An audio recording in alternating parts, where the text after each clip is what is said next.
Hello, everybody. My name is Gilda Ross. I'm the Glenbard Student and Community Projects Coordinator. I am so happy to welcome all of you here to this very special event. Today is a very special event for several reasons. One of them is that our speaker, Dr. Carla Naumburg, has laryngitis and has invited, as I have as well, a colleague of hers, Dr. Yael Schonbrun, to join us today. She is coming to us again next year, along with Carla, but we're going to cover the same topic. She's been so kind. We're going to talk about that managing self-care. My dog is especially excited about this program, managing self-care, how to stay sane in parenting and give yourself a break. So I'm so glad you could join us. I'm so grateful to all of our sponsors who make this all possible. This is the 28th year of the Glenbard Parent Series. We couldn't do it without those sponsors. You saw their names just a few moments ago. And we really appreciate the people who help us spread the word. Like today, we're welcoming to give our introduction, Jennifer Nemke from District 44, their Director of Strategic Planning and Communication, is going to be doing the introduction. If not for these people, we couldn't get the word out. Our ask of everybody who's listening is to please share this resource because, as you know, everyone is welcome always to the Glenbard Parent Series.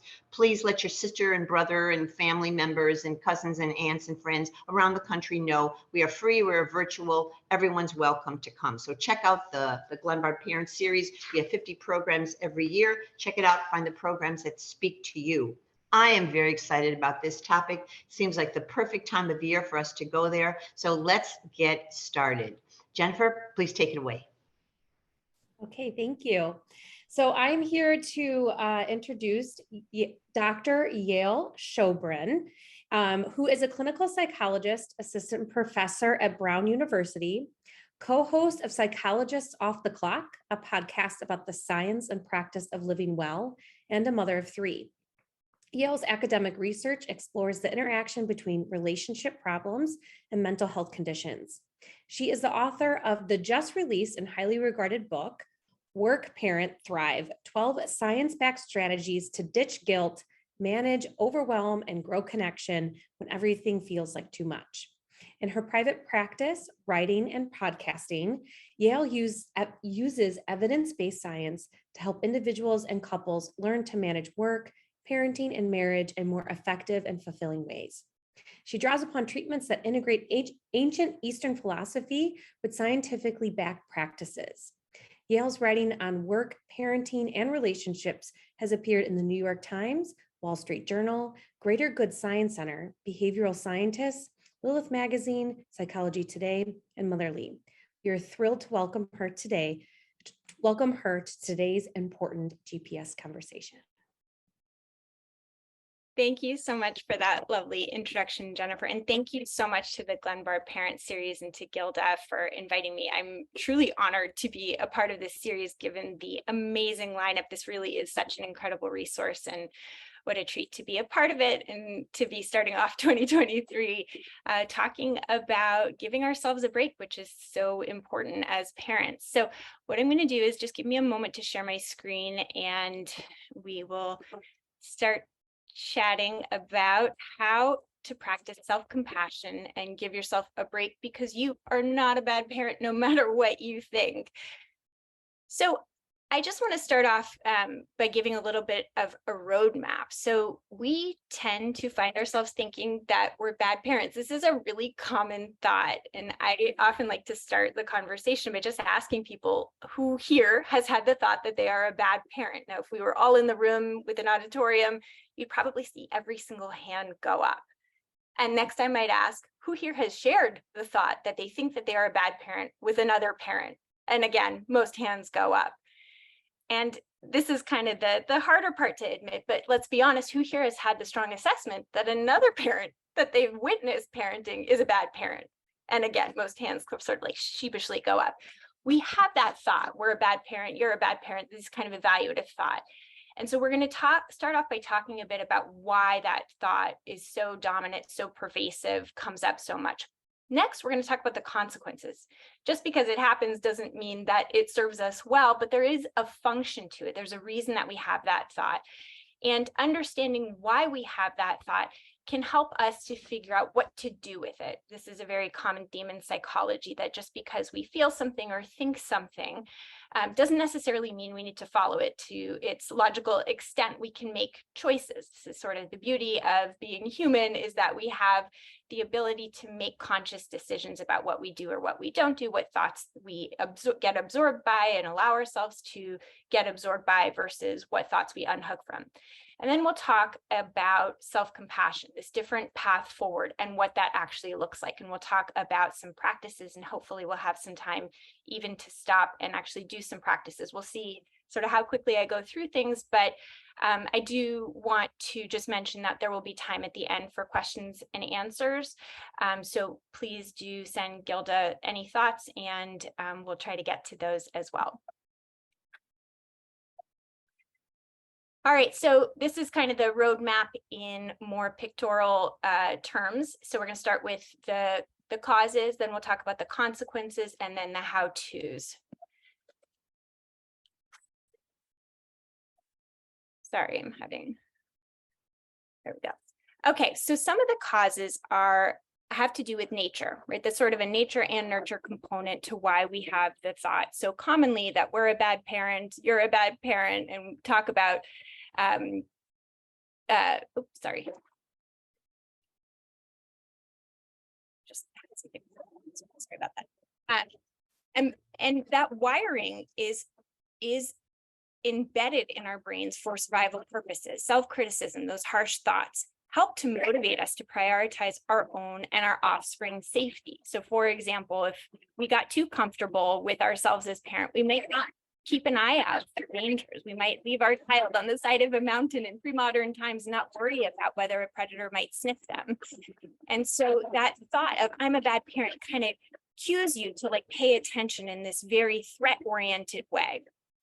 Another reason why we have the thought I'm a bad parent, and this is a motivating reason why we might share with other parents, oh, I'm a bad parent. And another parent might say, well, me too, I'm a terrible parent as well, is it can create a sense of community where we sort of are self-deprecating of ourselves with other people.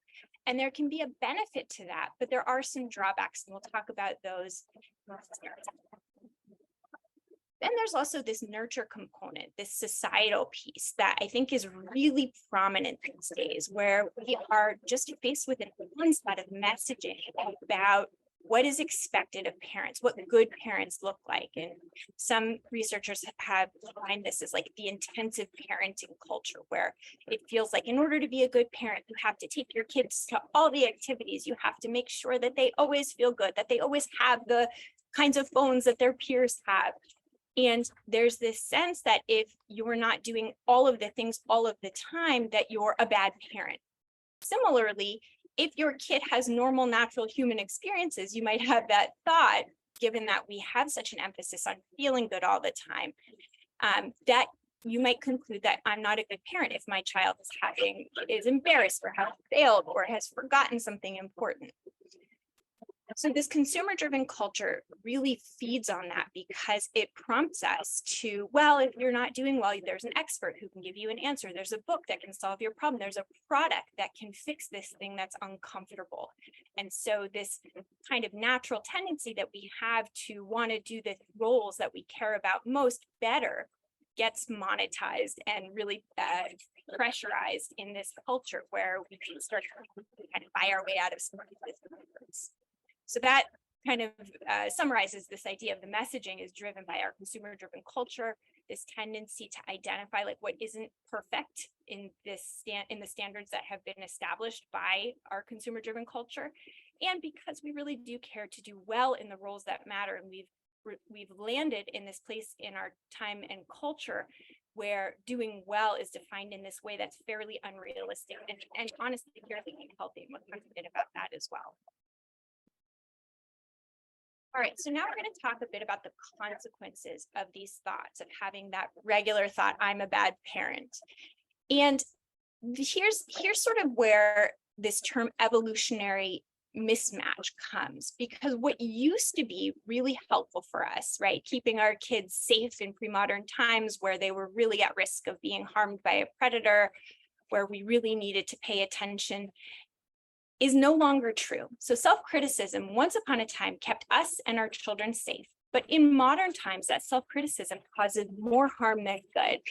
And I was trying to think of some common examples, and I'll share that today is my middle son's birthday. He's 10 years old, and his birthday, so consider the gift is like this moment in parenting that pretty much happens on a yearly basis where I feel like a pretty rotten parent because his birthday comes right after the holidays. It's right at the time that everybody is going back to work and back to school. I'm worn out from the holiday exhaustion. And there's so much going on and so many work pressures that have stacked up because of the holiday break that I often don't time getting his gift. And I have this one memory when he turned 5 or 6 that I had literally not gotten a gift. I think I had ordered them on Amazon and there was a snowstorm and they hadn't arrived. And this poor little guy was looking forward to his birthday and I had nothing to give her. And I remember just feeling so ashamed, like I am such a bad parent. Here's this little guy, he's a middle child, he's gonna feel overlooked. I'm a bad parent. And that is something, a thought that is so natural to have, but it does this thing which is so painful. And what I'm going to analogize this in something, the allegory of the second arrow. And this is a story that comes from Buddhist literature. It's a classic Buddhist story about the parable of the pain that we can't avoid versus the pain that we can avoid. So the story goes as follows. The Buddha once explained to his student that if a person is struck by an arrow, it is painful.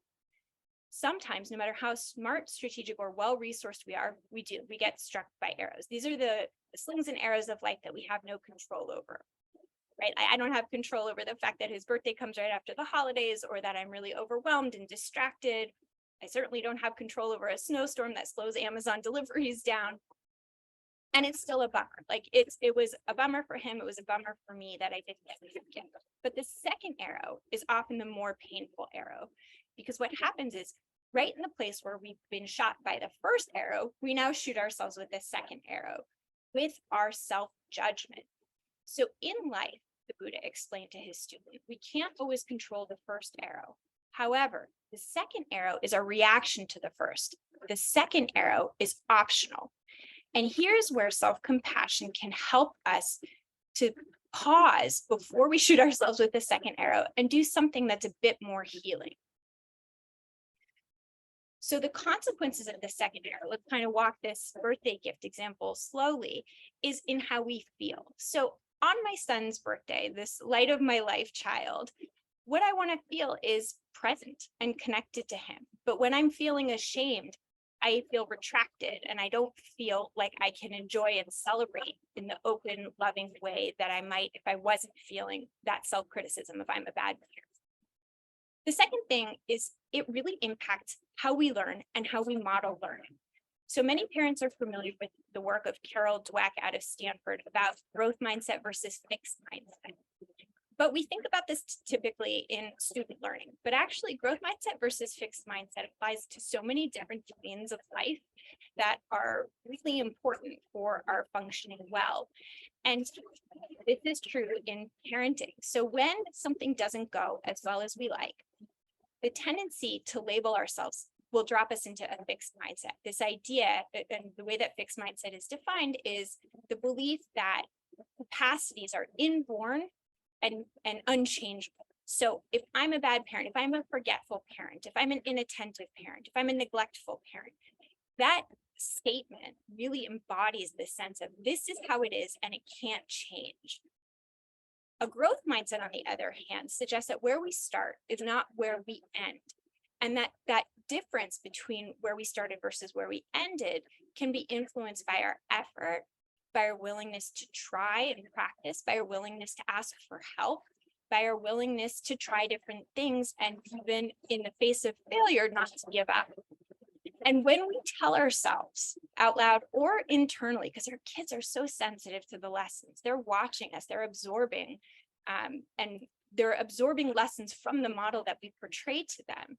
If we show them that a mistake means that we should be ashamed and that we're bad people, that is learning for them. They're absorbing a lesson.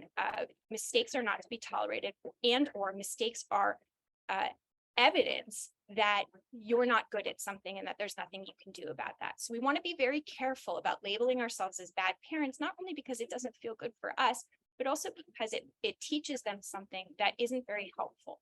And what we know from the fixed mindset versus growth mindset literature is that people who have a growth mindset, and whatever the domain is that's of interest, parenting, school, happiness, relationships, tend to learn and grow and feel happier as they're doing that learning and growing. And so we really want to, in all the domains of our life, be trying to adopt growth mindsets, and that's sort of in parenting. So that second arrow of calling ourselves bad parents also impacts how we perform. So not only in how we feel and how we connect, but also in how well we do. And you can think about the example of going into an interview. If I am a self-conscious person and I'm going in for a job interview and I tell myself I'm really bad at interviews, what we know from neurological research is that the part of the brain, the working memory, gets absorbed with worry thoughts. And it takes the part of the brain that could be listening to questions, being curious about the person who's interviewing us, thinking more deeply about the kinds of contributions that we'd like to make. It gets absorbed by those self-evaluative, those negatively self-evaluative thoughts. And that has a negative impact on our performance. Same goes for parenting. If we're absorbed by thoughts of I'm a bad parent, or I don't do this well for my kids, or my kids are so unlucky to have me, then it prevents us from showing up fully in all the beautiful ways that we can. And we've kind of already talked about the connection piece, which is such an important one, because if we're feeling bad about ourselves, we almost like turtle up. We kind of constrict ourselves into ourselves, and we're much less available to connect to our kids. And of course, that's the most important thing, is to be open to connection, even in the face of things not going perfectly. Self-compassion, this is sort of like the antidote to those self-critical thoughts. So self-compassion has been explored extensively in social science, and it's been revealed to be powerful in inducing optimism, happiness, in helping us to effectively engage in various life roles. And the reasons for that are many, right? Because when we can be gentle with ourselves, we can stay connected to ourselves. We can figure out what's important to us, what we want to be learning, what we can just let go of because it doesn't really matter. It can connect you to others. I mean, in the case of your kids, this is really important, but also to our partners, right? The more harsh we get with ourselves, the more difficult it can be to connect with others who we're caregiving together with, including our marital partners. This third item on here, create space to connect to your values. So values are defined by psychologists as a quality of action. It's kind of how we most want to show up in the world. When we're feeling self-critical, we tend to get very disconnected from the ways that we most want to show up. So for example, if I most want to show up with compassion or respect, but I'm feeling really harsh with myself, it's going to be hard for me to be extended towards others in a warm, open way. And being gentler with myself, on the other hand, helps me to remain connected to the kind of person that I want to be in moment-to-moment living, even when moment-to-moment living is more challenging and I'm not, performing as well as I'd like to. It also motivates you to keep trying even when things are hard. And this goes back to the piece about growth mindset, that if we can appreciate that everybody makes mistakes, everybody falls short, no parent is perfect, but that we can be gentle with ourselves and find our footing and do better going forward, we can learn something from the experience. That helps to kind of make space for the experience that you've had, the painful experience, and then to sort of regroup and move forward. And then, of course, it just feels better, right? It feels a lot better to be gentle with yourself than to be really punitive and blaming and shaming of ourselves. So that's a nice perk as well. All right, so now we're going to talk a little bit about the hows of self-compassion. And I'll talk a bit about these three components, and then it does look like I left myself enough time to run us through a couple of small practices that you can do even during this talk, and hopefully continue to practice if you find them useful. So self-compassion has been defined by researchers, and the two main researchers are Kristen Neff and Christopher Germer. And I actually think that I didn't include their books in the final slide that I have, but if you look up their names, they've both written a number of terrific books that have a number of different practices. There's also a book called Self-Compassion for Parents that's written by Susan Pollack. And then, of course, the wonderful book by Carla Nomberg, which is called You're Not a Blank Parent. And I'm sure that you'll be able to access that if you just look up Carla Nomberg. So self-compassion is defined as having three unique components. The first is mindfulness. And that's the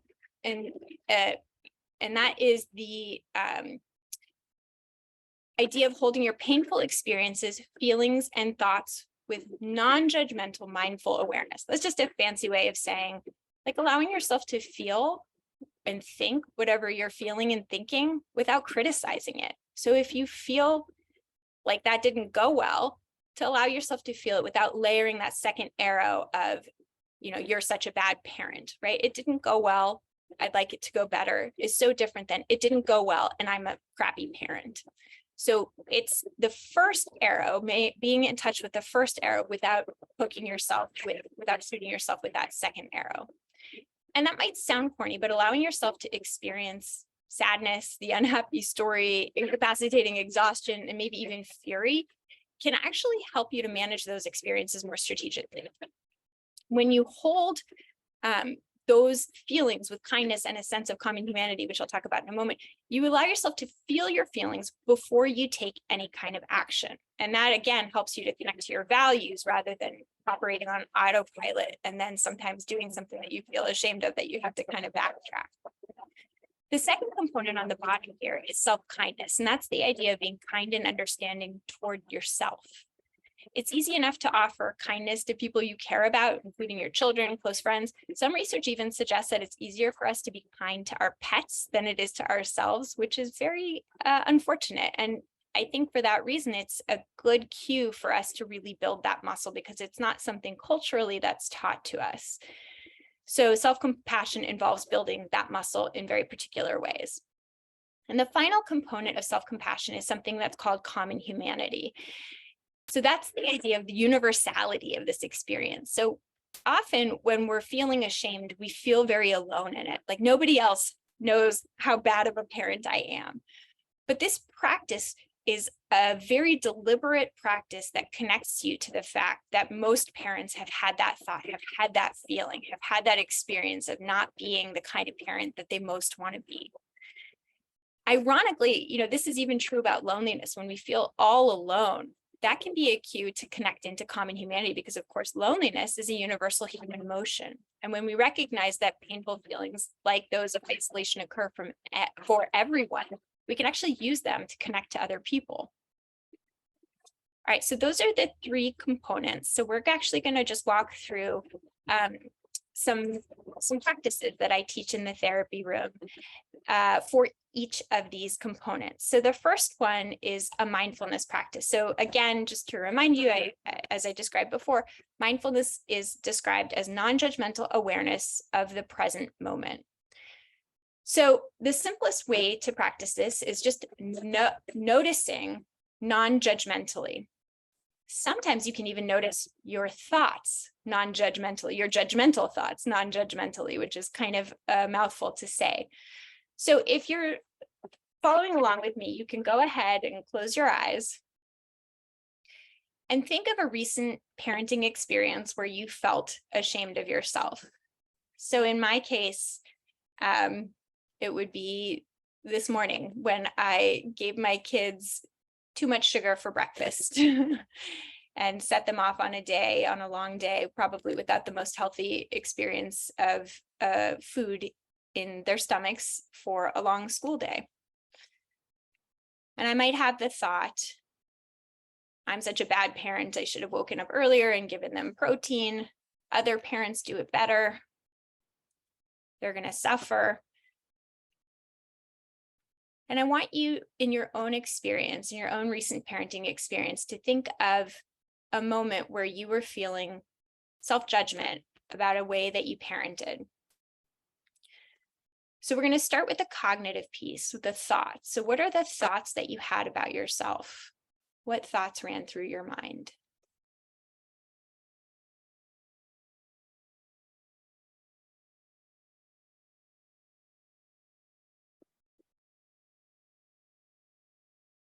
And then I want you to drop down into your body and notice what it was that you felt.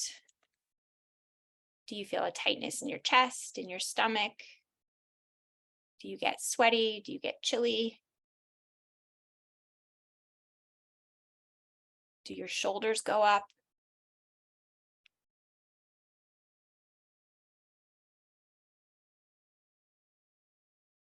And then I want you to get curious about what emotions are associated with those thoughts and those physiological experiences. Is it shame? Is it anxiety? Is it disconnection? Is it anger?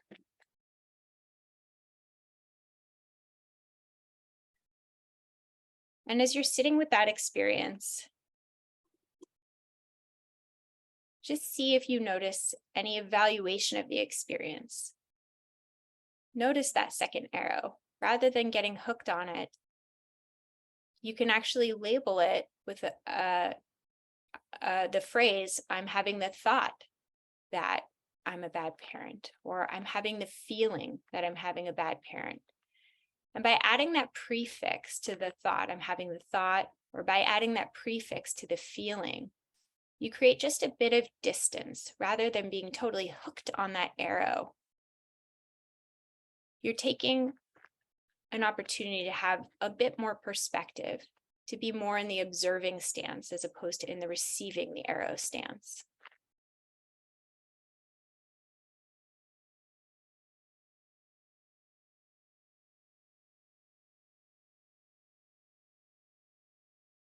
All right, so go ahead and open your eyes and bring your attention back to the room. And I'll be really interested to see what people's experiences were like of that mini meditation. All right, so the next component is self-kindness. So that's the idea of treating yourself the way you would treat somebody that you cared about who was struggling. And again, this is not something that we're taught, and so it can feel pretty awkward for many people. But I like to think of it like learning a new language, right? If you're a native English speaker and you've never spoken Spanish, when you first start to speak Spanish to practice it, it can feel a bit clunky. And this is where growth mindset, again, really helps us, because just the experience of feeling clunky in a new language doesn't mean that you're incapable of learning that language. And in fact, you may always have an accent if Spanish isn't your primary language. But if you can be willing to try to speak that language more often and really put some deliberate effort into practicing it and learning the grammar and trying it in different contexts, then you will find your skill growing. So the same thing is true for self-compassion and self-kindness, is that the more we practice it, the bigger the muscle gets, the easier it feels, the less clunky you experience it. So there's sort of the languaging way that we can do it, and then there's the physical way that we can do it. So the language that you can use for self-kindness is actually to think about a situation that you felt self-critical of yourself in, and think about a third person. Imagine a dear friend being in a similar situation, or imagine your child someday being a parent. And consider what you would say to that person, your child or your dear friend or your sister or your brother. Imagine what you would say to them if they were in the exact same situation that you felt really harsh about your own way of being in. Often we find ourselves being a lot kinder and having an easier time coming up with the language to say to somebody else in the same situation. So rather than saying like, you stunk, you were terrible, and do you even know what's going to happen to your kids and what kinds of things your child will tell their therapist someday about what kind of a parent you were, we probably wouldn't say that to a friend. Instead, we might say something like, we've all had that experience. Your kid probably isn't going to remember it. You're a great parent. These things happen.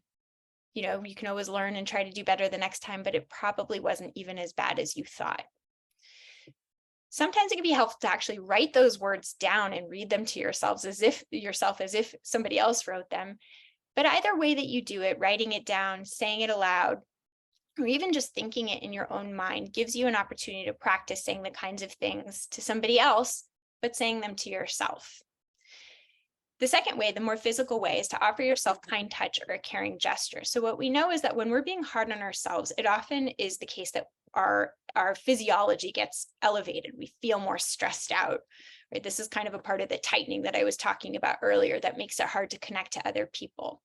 And what we know from physiological research is that touch actually helps to calm the nervous system down. And it's a way to offer kindness. So when you're really upset and somebody offers you a hug and you feel a little better, there's actually a physiological change that happens. Your oxytocin gets released and your body really does calm down.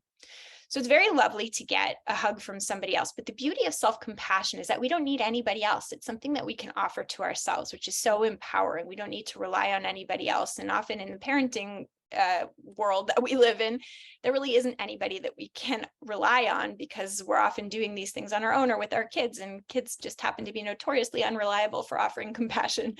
But we can offer it to ourselves.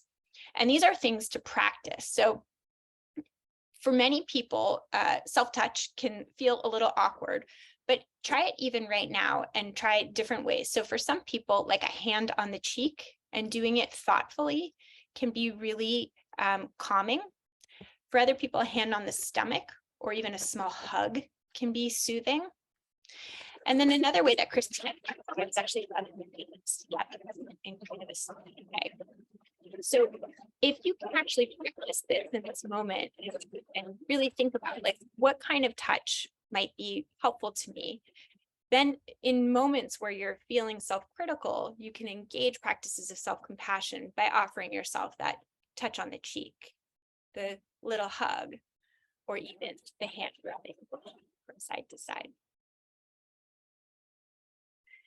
All right, and then it's common humanity. So this is the third component. Of course, they don't have to go in any particular order. I often do common humanity last as sort of like the cherry on top, because for me, this is such a powerful one.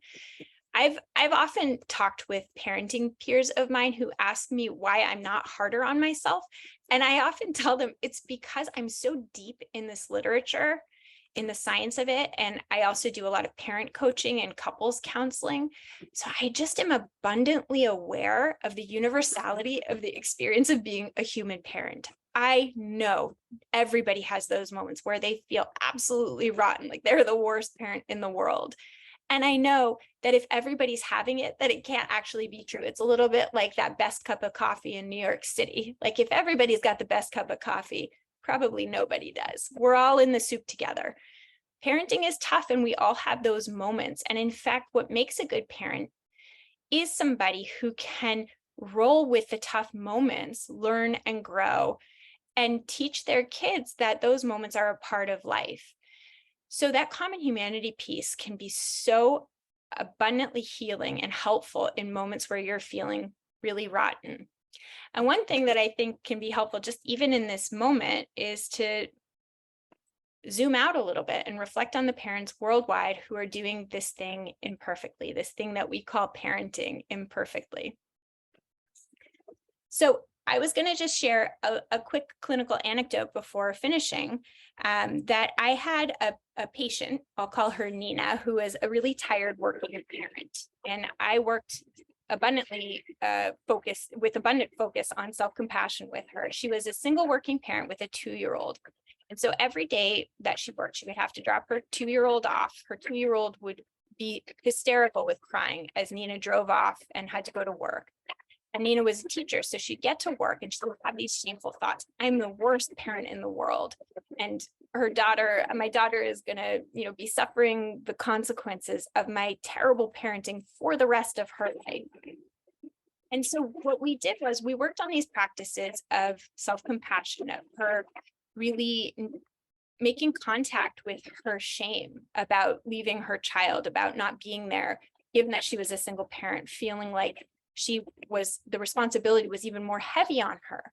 And we tried to transform that by challenging those thoughts, that part of what she was doing by leaving her daughter in daycare was inviting other caregivers to be a part of her daughter's world. And that was a hard transition, but ultimately was probably going to be good for her daughter, and was very good for her daughter in the way of allowing her mom to work and provide sustenance for their family. But we also just allowed her to kind of feel her feelings and to allow herself to have grief over the situation and how hard it was in a kind way. And then she would offer herself self-kindness by using some of that language and saying, I am not doing it perfectly, but I'm doing pretty well considering that I have a huge amount of responsibility, that I'm doing this alone, and that it isn't easy.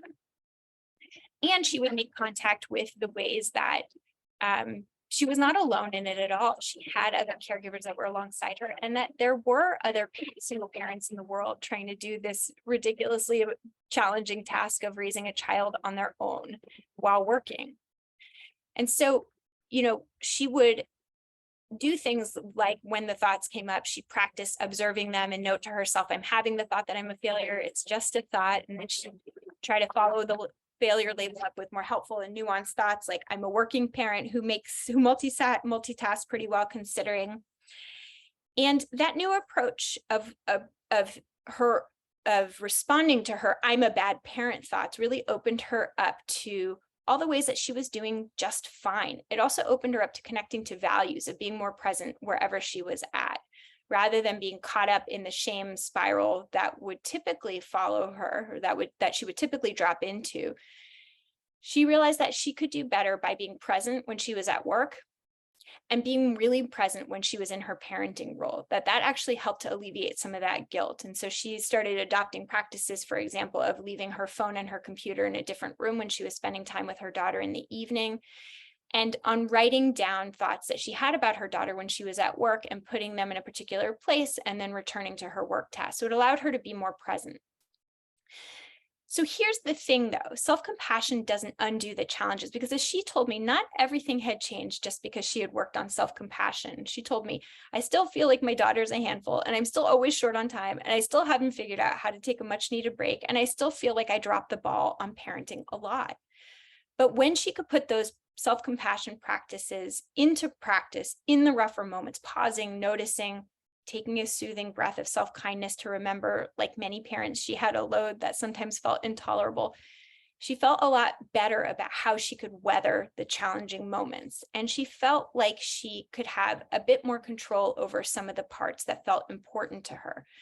So again, that kinder attitude allowed her to contemplate specific ways that she could make things easier on herself and do things in ways that mattered more to her in terms of her own values.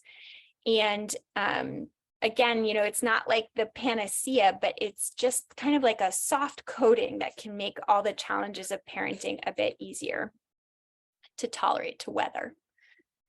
So this is a talk specifically about self-compassion, and Carla's book, again,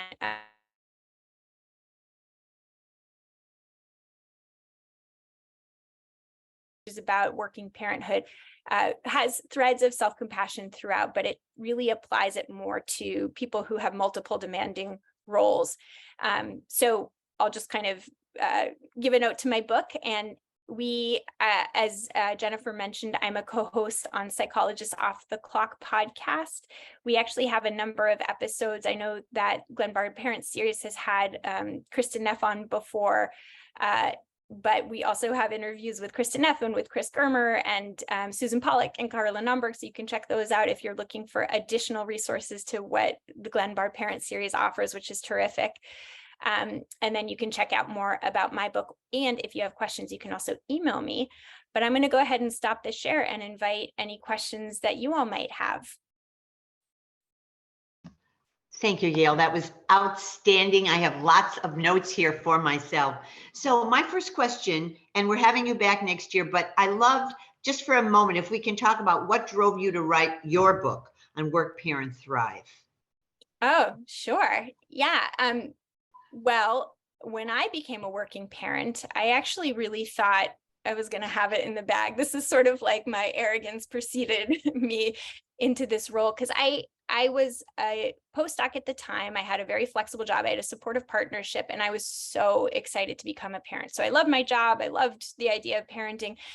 And it was a real shock to my system when I became a working parent, and I found myself like weeping every day on the way to work and just feeling super ashamed of myself when I was at home with my child, thinking that all my colleagues were lapping me with the grant writing and the paper publication.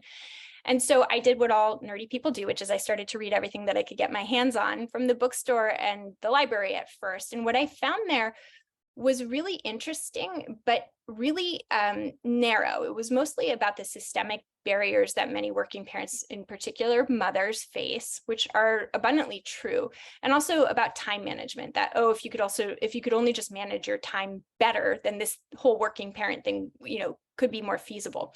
But what was missing, and I have a bias here because I'm a clinical psychologist who specializes in relationships, was the psychological piece. And I also had started thinking about how work and parenting are roles that are in relationship to one another.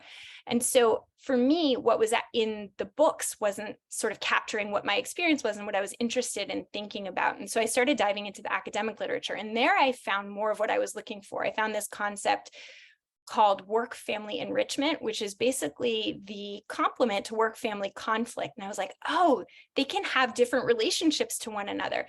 And then I started reading all this science about creativity and rest that showed that the different ways that we engage our roles can actually have them help each other out, and or that it can actually cause them to conflict more.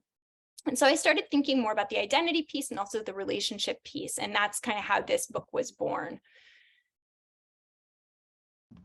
So there are, it's not surprising that Carla had suggested you as her colleague. What is your takeaway from her book, You Are Not a Blank Parent? Well, first, what I love most about Carla's writing is that she is absolutely, like, there's no other writer that I love as much for making the whole pains of parenting funnier. And if you can bring a little levity to the challenging parts of life, it just makes them a lot more tolerable and more enjoyable.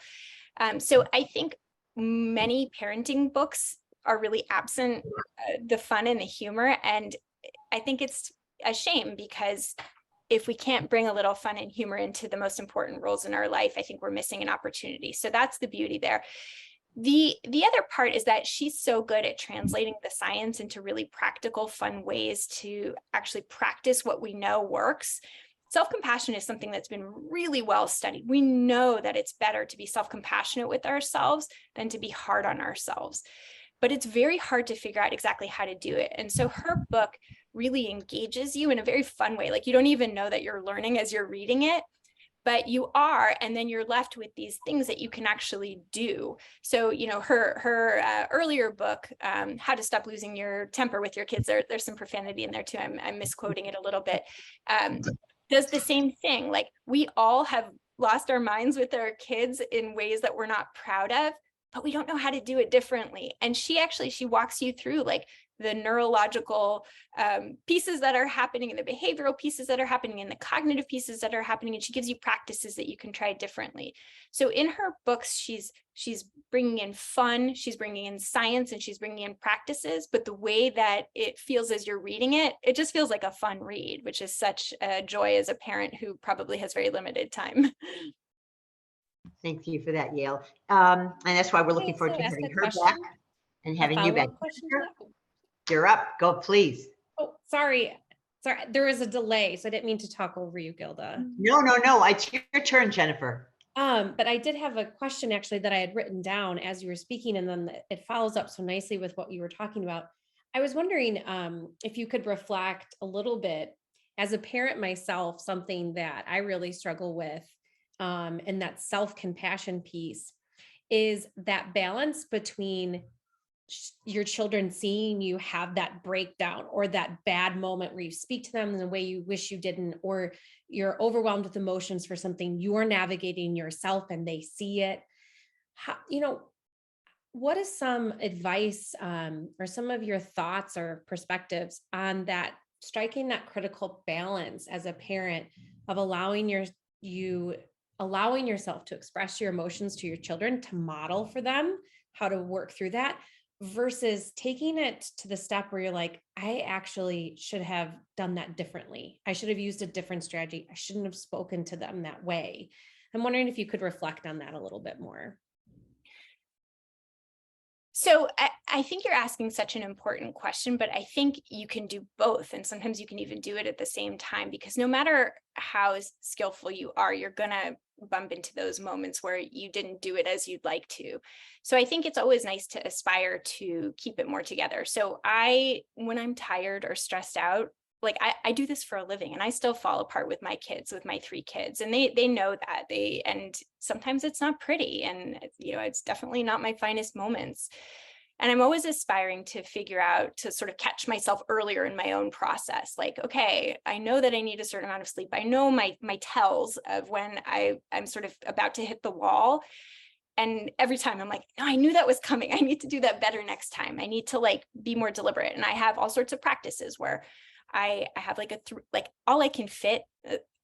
I do a lot of mindfulness therapy, but like all I can actually do is a 3-minute meditation. And I don't even do it every day, but that's really all I can do. But I try to do it as often as I can. And I try not to be hard on myself when I miss. I try to get enough sleep. Sometimes that works and sometimes it doesn't. I try to pause and eat my lunch, and sometimes I do and sometimes I fail. There are these things that I'm always aspiring to do in order to be my best parenting self, and really just my best self in general. I like to feel good in my body like anybody else does. And my kids know that, if mom hasn't gotten enough sleep, like that's not great, and she's going to have to go to sleep. So like these are things that they're aware of. And they're also aware that there are certain things that we value in our household. We value respect. We value good listening. We value hard work. We value taking good care of our bodies. And they also know that sometimes we all feel things that are big feelings, and sometimes those feelings cause us to act in ways that we're not particularly proud of. So as a part of our family dialogue, we talk about like, is that the way that we want to do it? Like, my middle son, I'm talking a lot about him today. He is a kid who's wired with bigger feelings than my other 2, my oldest and my youngest. And so there's nothing wrong with those feelings, but he in particular needs strategies to manage them. He's more like me. And so we have an ongoing conversation about it. Like when he has a temper tantrum on the baseball field, we talk about, what could have been a different way that you handled that? Like the feelings are fine. The feelings are just feelings. Like you're going to feel frustrated. You're going to feel injustice. You're going to feel angry with that person who made the bad call. That all makes sense, but there are certain ways that are going to work for you to stay on that team, to stay friends, to keep the respect of your coach. And there's certain ways that are not going to work for you. The same goes for me as a parent. It's okay for me to be frustrated that my oldest refuses to eat my chicken pot pie, which is delicious, and makes a big face at it. But it's not okay for me to scream at him, right? And I have been known to do that. And so when I make a mistake like that, I don't blame the feeling. And I try not to blame myself. I try to say in a very self-compassionate way, that wasn't my finest moment. I was really upset. And I was also pretty tired. So I probably didn't have the fuse that I would like to have. And then it's sort of like in relationship therapy, we call it the process of rupture, repair, repeat, right? Like we had a rupture in our relationship, and I'm sorry that I lost my mind. I had a reason, but that wasn't okay, behaviorally speaking, for me to talk to you in that way. I hope you can forgive me. I'm working on it, because the repair has to do with making amends and trying to do better. And that's where the growth mindset comes in. And you're teaching them, I made a mistake. It was not something I was proud of, but I'm not a bad person. I'm just a human person who makes mistakes. And here's our opportunity. Here's my opportunity as a parent. Here's your opportunity as a learner, observing me, to see that we're okay if we make mistakes, right? This is a part of all relationships. And I can love myself and I can love you and be imperfect and say, like that I screwed up. I should do that better. Here's something that I'm thinking about. What do you think? And sometimes I'll even ask them, like, what would you do in that situation? Right. And how would you feel if you had kind of lost it with me? And what's so cool is, so my kids think it's super annoying that I'm a psychologist, but they do learn these things. Like, these are things that I teach them and talk about a lot. My oldest, when he's 12, so he's like entering into teenagehood, and so he's gotten a little bit more moody, but he's recently established this amazing practice of, like, when he is kind of a jerk to me, which he is, like, he's delightful and wonderful, but human too, and gets in moods, he'll catch himself. Like, I'll walk away and I'll say, like, I can't be around you when you talk to me like that. And he'll say, I'm really sorry. Like, he'll come up to me and he'll give me a hug and say, I'm really sorry. And to me, that was beautiful. Like, I think it's totally fine for him to act out, because that is what humans do, and totally impressive that he owns it and repairs with me. And so I celebrate those moments and I say, you'll do better, and sometimes you'll do worse. And I'm so appreciative that you apologize to me. And I try to do the same with them. And it's actually really interesting because, a few years ago, when my father passed away and I was going through a very stressful time and I was losing my temper a lot more often, and I owned up to them, like, I'm not doing well. This isn't how I want to act. And they'll say to me, you don't get as mad as you used to, which is so great. And so it's like something that we talk about. So I think the more that we can be really explicit about how human these kinds of things are, and that it is okay to have big feelings and it's okay to express them, and that there's healthier and less healthy ways, and that we're also going to make mistakes. We as parents are going to make mistakes. They as children are going to make mistakes. And that's okay. That's a part of the process. The failure is not acknowledging it, learning from it, growing from it. It's not the failure that it happened, if that makes sense. Excellent. There was so much there in your answer, wasn't there, Jennifer? The growth mindset. We every speaker we host talks about how these feelings, how we have to help our children name the feelings, find the vocabulary for the feelings. And I love the way you expressed it. Those reminding them those feelings are okay, but what could we have done differently? How could we have handled it better? And of course, the role modeling that you talked about, the rupture, repair, repeat, that's so important. A couple of minutes ago, you talked about, and also channeling Kristen Neff, about treating ourselves as we treat a parent, a best friend, a friend. I know this is really difficult for teenagers as well. So I have a teenage daughter. How do I best describe this to her, teach this to her? Such an important skill, because I think these girls, especially nowadays, are so difficult on them, so hard on themselves. Yeah. Yeah. Well, I mean, if she has close friends that she cares about, it would be interesting to ask her, if your best friend Mary were going through something like this, what do you think you would say to her?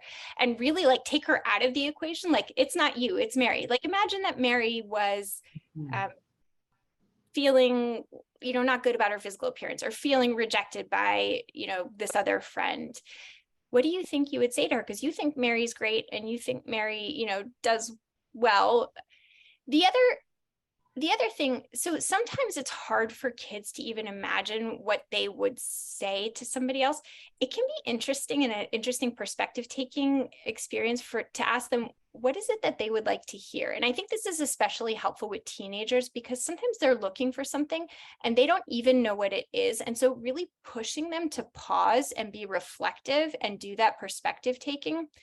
The other thing that I really love to do that is related to perspective taking is having them think out. So teens are notoriously short-sighted, but it can be a really helpful practice to help them to zoom out in a timeline way. So imagine a year from now. So if you're in 8th grade, imagine that you're in 9th grade, or imagine that you're a senior. What do you think if you looked back on this time and things were going well, like, you were doing fine in school and you felt like you had close friends and you were, looking forward to graduating? how do you imagine that you would see this experience? What do you imagine that you could have learned from this experience? What do you imagine you would have taken away as understanding, like, oh, this is who I am in this kind of a challenging patch of life? And I think really pushing them to like engage in that kind of reflection helps them to kind of overcome that part of the teenage brain that tends to be really short-sighted and think that like this moment is the moment, and like, you know, tragedy or super success will come based on what I do, and to realize that this is just one moment in a very long journey. And it can help them, again, connect to their values. So we talk a lot in the kind of therapy that I do, which is called acceptance and commitment therapy, about values, sort of like what we want to stand for. And when we're really immersed in emotion, especially painful emotion, we sometimes get really disconnected from our values. So for example, if I feel threatened in some way, say it's important for me to be respectful, but I feel under threat, I'm much more likely to act in a disrespectful way. So if I'm really hooked on big feelings, I'm much more likely to behave in a way that's out of line with the kind of person that I most want to be in the world.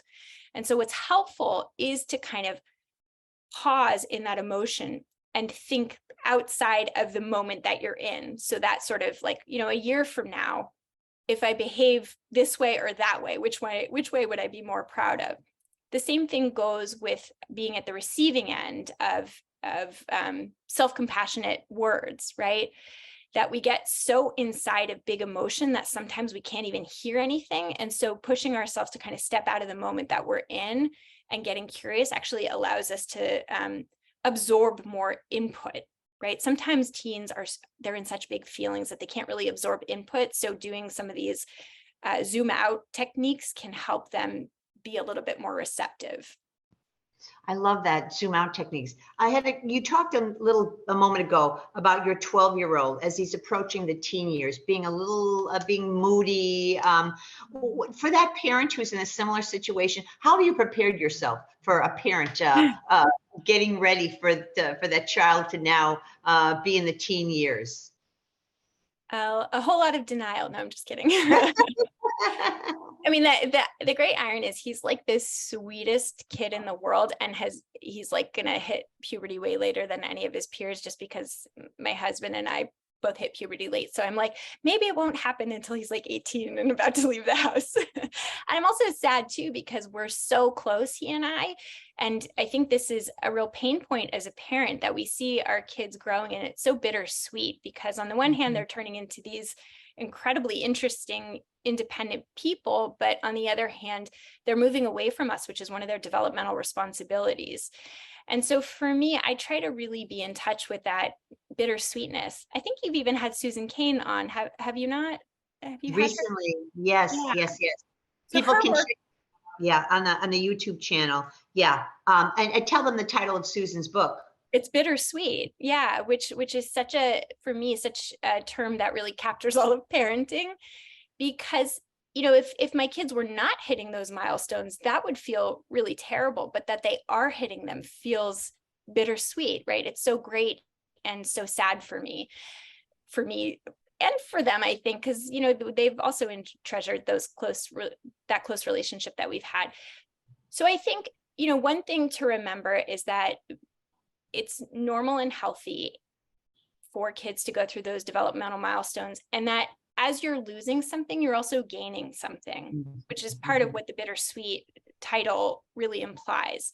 And I think part of what happens when we grieve for something that we've lost is that we focused on what's lost, as opposed to balancing this recognition that we usually when we lose something, we gain something, right? And I mean, not to get like too metaphysical, but I think that that's even true when we lose somebody that we love. We often gain a sense of like wisdom and compassion and empathy for the experience, and a real appreciation for that person that we might not have had before we lost them. And wouldn't it be nice if we could have it before? But like, it doesn't make losses okay or something to like really embrace and enjoy. It's more like seeing it as an opportunity for growth and to see, you know, what else might come with the new phase of life.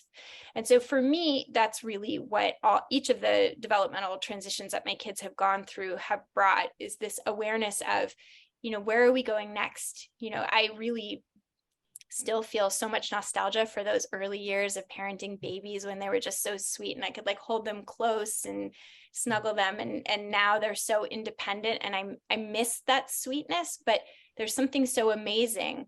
And I really push myself to really celebrate and savor the people that they've become, even if something gets lost, which is that sweetness, that like infant sweetness that just isn't available when you have a 12-year-old. So for me, it's really celebrating the young man that he is becoming. And I think that we can each do that. You know, he's such an interesting person. And I would have never guessed when he was a baby that he would have all these interesting facets to him and be so funny and thoughtful and be so obsessed with chess and soccer, like, you know, wouldn't have occurred to me. So I think celebrating the people that they're becoming, even as we kind of are self-compassionate with ourselves about how we feel around the losses. So beautifully expressed, Yael. Thank you so much. Everyone who had the opportunity to listen to you today and your kindness in helping us out is so very much appreciated. Before I let people go, I do want to tell you about what's coming up. So don't go anywhere because there are some very important programs. Next week, we're going to be having a program we haven't had in the past. It's about the varied paths to 21st century careers, letting families and students know that the traditional 4-year path might not be the one that is the perfect fit for them. And what are the opportunities and what are the careers and what are the skills that are needed and how do we get there? That's next week. And then please, I just mentioned this to Yael, please circle your calendar and do not miss Noonday Demon with Andrew Solomon when he joins us on January 18th.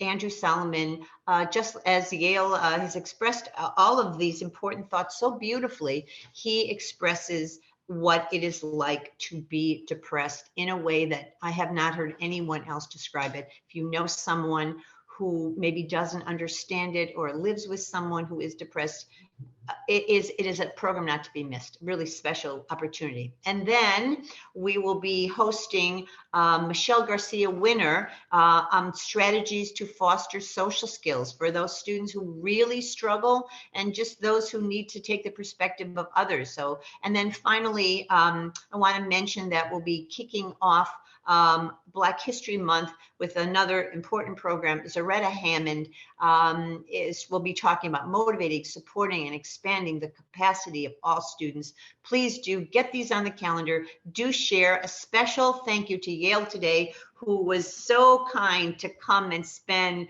these hours with us. Thank you. Thank you, Jennifer. Everyone, we wish you peace and we wish you good health and happiness in the new year with lots of time spent at the Glenbard Parent Series. Thank you so much, everyone. Have a great day. Take care. Thank you.